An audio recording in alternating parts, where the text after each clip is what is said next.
Hello everyone, in this video I'm going to show you how to link OnePay to PayPal.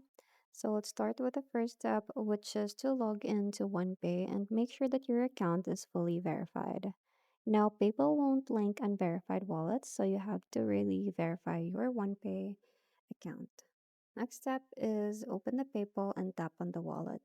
So switch to the PayPal application, and then from there you have to click on the wallet and then choose link a bank card.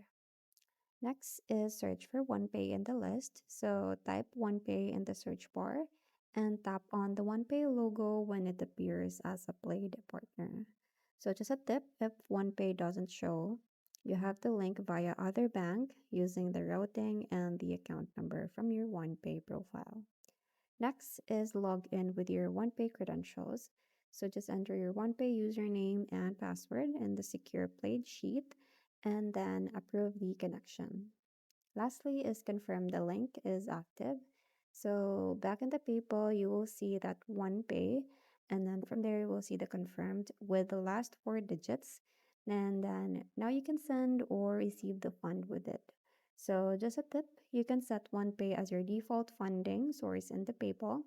So that's pretty much it. I hope you find this video helpful. Thank you for watching, and I'll see you in my next one. Bye.